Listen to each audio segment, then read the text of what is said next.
कहानी की शुरुआत में हम देखते हैं कि कैसे एक जॉन नाम का आदमी एक बोट के जो कि भूतिया है या पता नहीं, लेकिन ये सस्पेंस के साथ हमें पता चलता है कि जॉन कैसे एक नाव के अंदर फंसने के बाद खुद को बचाता है। तो जॉन ऐसे ही एक दिन अपनी छोटी सी नाव को लेकर समुद्र के किनारे घूमने के लिए जाता है। तभी उसे एक बहुत ज़्यादा धुआंरी दिखाई देती है। उस धुआंरी के आगे चलने के बाद उसे एक न्यू सी बोट दिखाई देती है, जिसे वो ओनर को आवाज़ देता है और वो बोट चल नहीं रही होती। और जब वो उसके अंदर जाकर देखता है तो उसे सभी चीज़ें एकदम एक्टिव तरीके में दिखाई देती है, यानी कि जैसे कि कोई नाव के अंदर रहा था, लेकिन नाव के अंदर तो कोई भी नहीं होता। उसमें जो खाना उसे रखा दिखता है सभी फ्रेश दिखता है। इसका मतलब थोड़ी देर पहले यहाँ पर कुछ इंसान्स थे, लेकिन फिर वो आगे पीछे सभी तरफ देखने की कोशिश करता है तो उसे कोई नहीं दिखाई देता जो कि उस बोट के ओनर हो। और फिर यहाँ पर वो देखता है कि यहाँ का रेडियो ऑपरेटर भी काम नहीं कर रहा है। फिर वो अपनी नाव को देखने की कोशिश करता है, उसे अपनी नाव भी नहीं दिखाई देती। तो वो अब फाइनली इस बोट के अंदर स्टक हो चुका है। अब उसने जब दूसरों की बोट में एंटर करना था तो अपनी बोट के ऊपर ध्यान रखना चाहिए था, है ना? लेकिन ऐसा कुछ नहीं होता और वो अपनी लॉस कर देता है बोट को और अब वो इस बोट के अंदर स्टक हो चुका है। तो फिर अब यहाँ पर बोट पहले ही काम नहीं कर रही है, ऊपर से उसको मैपिंग के ज़रिए चेकिंग करने की कोशिश करता है कि वो कौन से लोकेशन पे है और नाव को भी ठीक करने की कोशिश करता है। फाइनली नाव को तो वो ठीक कर लेता है, लेकिन रेडियो ऑपरेटर अभी भी काम नहीं कर रहा होता है। और फिर यहाँ पर जॉन को ऐसा लगता है कि वो इस सिचुएशन से कैसे खुद को बाहर निकालेगा। तभी उसे टॉयलेट आती है, ऊपर करने की कोशिश करता है नाव के, लेकिन उसे नाव ढकेल देती है। और फिर उसे लगता है यार ये किसने धक्का मारा मुझे, और फिर वो जैसे-तैसे अपनी जॉन रॉड को पकड़ कर बचा लेता है और टॉयलेट में जाकर टॉयलेट करने की सोचता है। टॉयलेट में जैसे ही वो टॉयलेट करने के लिए जाता है, एक और मुसीबत उसके सामने आ जाती है। उसे गेट बंद हो जाता है उसका टॉयलेट का। अब ये सबसे ज़्यादा भयानक चीज़ है, अगर आप कोई टॉयलेट में जाओ और वहाँ का टॉयलेट ही बंद हो जाए, ओह माय गॉड! लेकिन यहाँ पर एक छोटी खिड़की होती है जिससे थोड़ा बहुत उजाला भी आ रहा होता है और फाइनली जॉन उसे खोलने की कोशिश करता है। आखिर कब तक वो इस टॉयलेट के अंदर फँसा रहेगा? और फिर उसे ऐसा लगता है कि बाहर कोई है, लेकिन फिर वो देखता है एक शिप उसे दिखाई दे रही है, जिसे उस तक कैसे भी पहुँचना है, क्योंकि वो बोट में फँस चुका है और समुद्र के बीच आखिर वो कैसे अपनी लाइफ़ को सस्टेन करेगा। इसलिए वो हर एक कोशिश करता है ताकि वो नाव को इशारा कर सके कि वो यहाँ पर बंद है और फिर नाव उसे नहीं देख पाएगी इतने छोटे-छोटे इशारों से।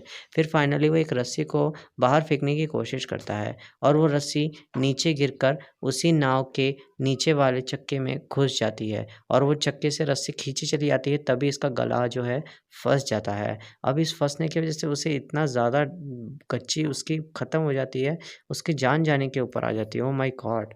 अब यहाँ पर जॉन जैसे-तैसे इन सारी चीज़ों से बच जाता है क्योंकि वो उसे निकाल लेता है उस रस्सी को। अब जॉन की जान में जान आई होती है। अब जॉन को ऐसा लगता है कि वो यहाँ पर कब तक फँसा रहेगा। अपनी चोट चेकआउट करने के बाद उसे ऐसा लगता है कि यहाँ पर कोई ऐसा इंसान है जिसने उसे इस बोट के अंदर बंद कर लिया है।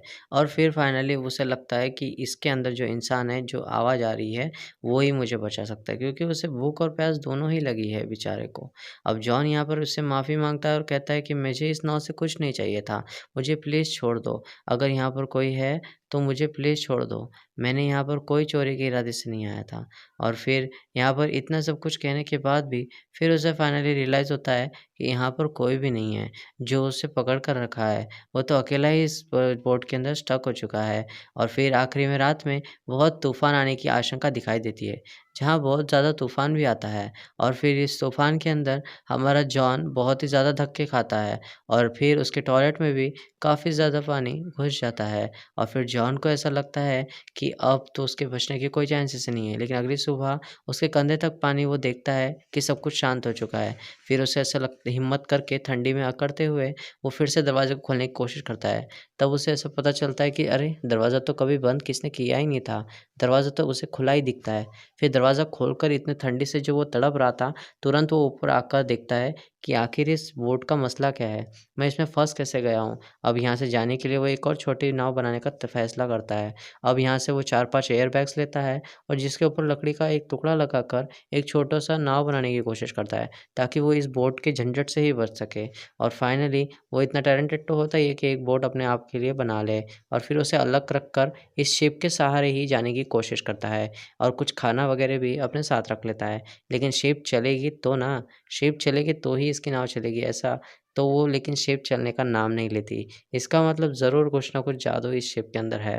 तो फाइनली अब हमें इतना तो समझ जाता है स्टोरी में कि इस शिप के अंदर ऐसी कोई शक्ति है जो ऑटोमेटिक तरीके से चल रही है। अब शिप बंद हो चुकी है तो यहाँ पर जॉन के भी हिलने का कोई चांसेस नहीं है। और उसके बाद हम देखते हैं कि जॉन का आगे पीछे कुछ नहीं दिखाई दे रहा, तो फिर उसने उसी बोट को रिपेयर करने का सोच लिया है।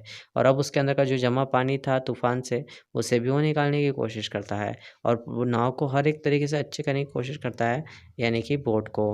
अब बोट को फाइनली अच्छा करके फिर से रेडियो ऑपरेटर पे वो कॉल करने की कोशिश करता है किसी सेंटर को, लेकिन ऐसा कुछ नहीं होता।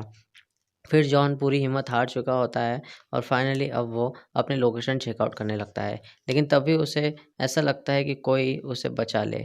फिर उसे एक नाव दिखाई देती है। काफ़ी दिनों के बाद उसे नाव दिखी थी, तो वो बिना कुछ सोचे समझे तुरंत उस बोट के ज़रिए ही जाने की फ़ैसला कर लेता है और अब वो नोट के ज़रिए जाने के लिए उससे अपोज़िट साइड में जाने लगता है। तभी जो बोट इतने दिन से बंद थी, वो उसका एकदम से पीछा करने लगती है, जैसे कि वो अब उसे जान से ही मार देगी। तो अब फाइनली जॉन अपनी जान बचाते हुए उस बोट की तरफ बढ़ने लगता है, लेकिन फाइनली अब वो वहाँ से कूद ही जाता है, यानी कि उसके जाने के चांसेस ऑलमोस्ट ख़त्म। अब वो उस नाव तक नहीं पहुँच जाएगा जिस तक अभी तक पहुँचने की कोशिश कर रहा था। अब फाइनली वो फिर उसी बोट के अंदर चले जाता है, क्योंकि अगर वो समुद्र में ज़्यादा देर तक रहा भी तो भी वहाँ उसे शार्क खा लेगी, जो कि बहुत ही भूख का पेट घूम रही होती है। इसी डर से वो फिर से उस बोट में जाने की कोशिश करता है, जिस बोट में उसकी ऑलरेडी मौत से बदतर ही हालत हो गई है।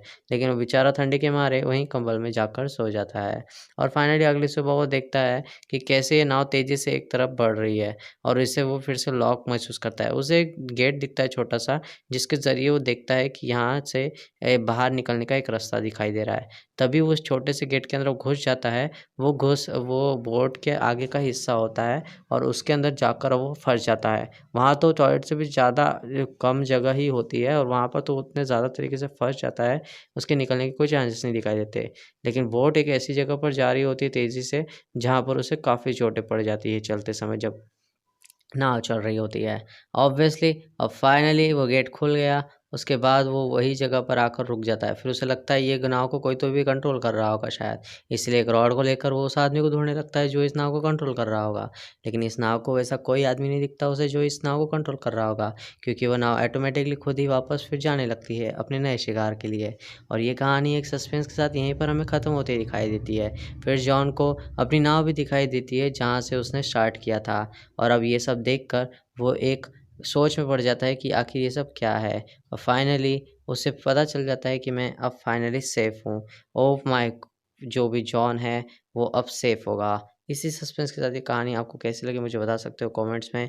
और ये एक भूतिया बोट थी, ऐसा आप समझ सकते हो। मिलते हैं ये नेक्स्ट वीडियो कहानी में। लाइक करें इस वीडियो को अगर बहुत ही ज़्यादा अच्छी लगी है ये तो। मिलते हैं नेक्स्ट वीडियो के साथ।